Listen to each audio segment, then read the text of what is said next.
In a world, we are now doing blood draws. All right, guys. So we're just going to be going over blood draws tonight. Kind of the I want to go over the setup, supplies, all that jazz. So I guess the first question is, why do we do blood draws? So we do blood draws because law enforcement has determined that there is a subject or a patient for us that is in need of having their blood taken.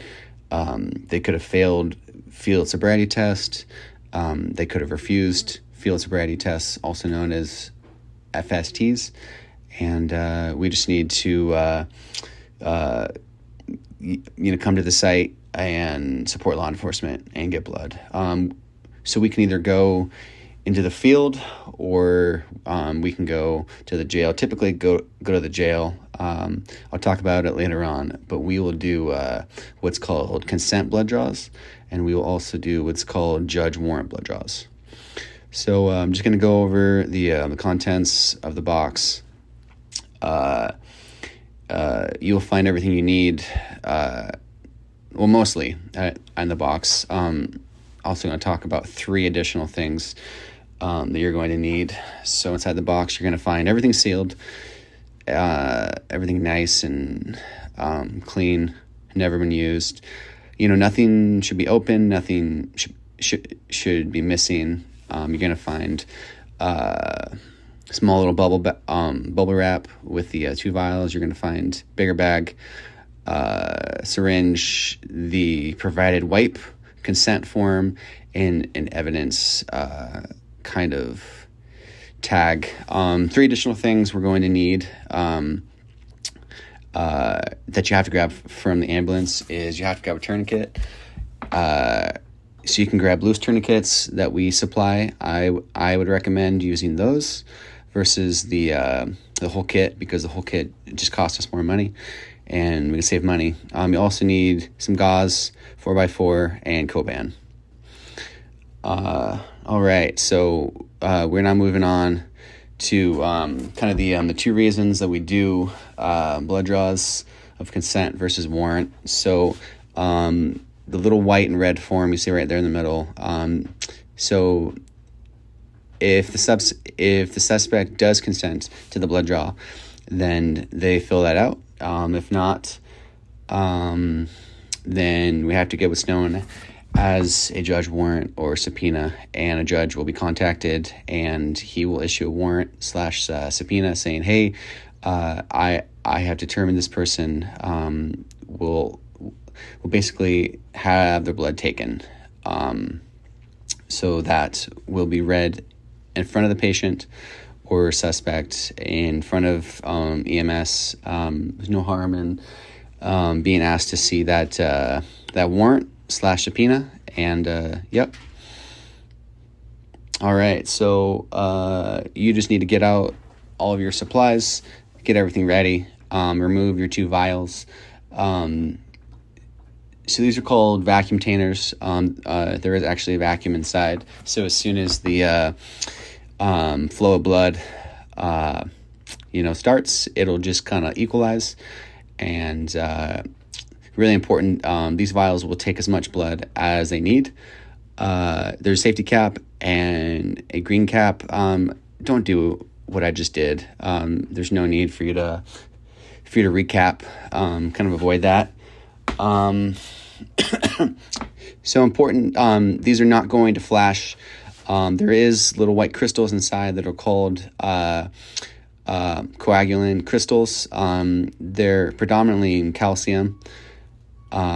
Just kind of help the long term of the blood sitting and being tested. All right, so we're now going to clean and prep the arm. Use the provided wipe. Why don't we use alcohol? Because alcohol, do not use alcohol. You can skew the test with an alcohol wipe. Putting a needle through the alcohol wipe can give false positives. It can skew the results, and it could cause the whole blood draw to be rejected. So only use that. Do not use alcohol. right? So put on the tourniquet, just as you have been taught and practicing. And then the next thing we're going to do is we're going to open the provided wipe. Do we use other wipes? No, we do not. Use the provided wipe, going in small circles to big circles. We've all been through these classes.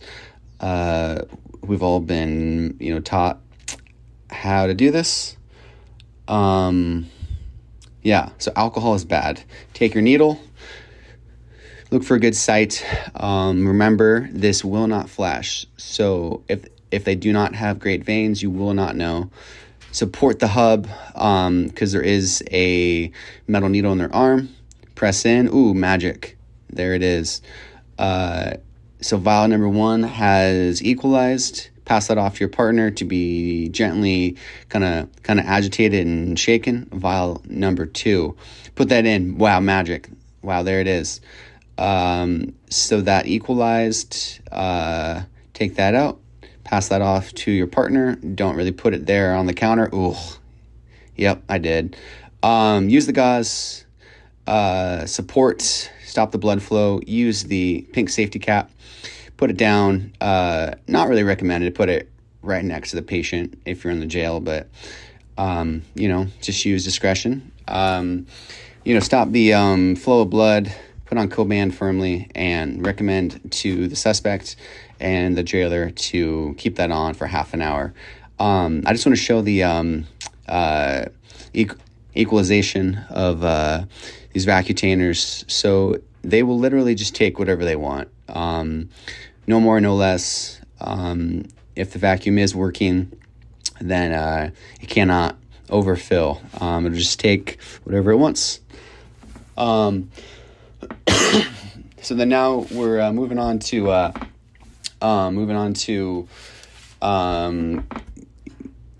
just kind of putting everything away, paperwork, and whatnot. So your partner has been gently shaking those, agitating them, kind of mixing the coagulation agents and the blood. Put it back inside. Take off the white little seal. Seal them up. Put that inside the other kind of clear biohazard bag. And that is going back in the box. As you're going to see here, it can be kind of tight, so let out all of the air, as I had to do 2 times, and then put back in the box. Very important to do kind of the correct paperwork, chain of command. I like to give the evidence seal to law enforcement. I do not seal it up. If anybody higher up has any thoughts on that, they can do it. So law enforcement will do agency number, case number, all that stuff.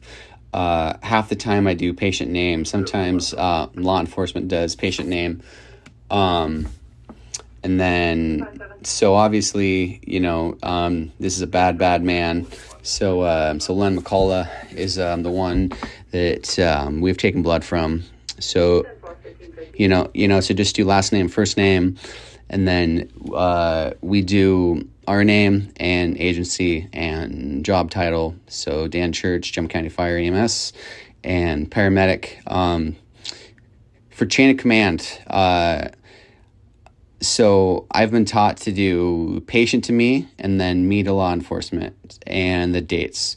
So it's going to go from Len McCullough to Dan Church on today's date, 5/28, and then Dan Church to law enforcement number, usually 255 for Pike, because the majority of the blood draws have been Pike, and we're done with that. It's just super important. I want to stress. So we go to the jail. We're in someone else's house. Very important to just thank the jailers, thank the officers, thank the patient. Super important because this is a very bad day for most people, and they are still human.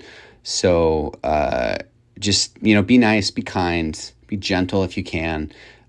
Just because someone's locked up doesn't mean that they're a monster. So that's about it. And I do have a template for everybody, and I'd be happy to share that.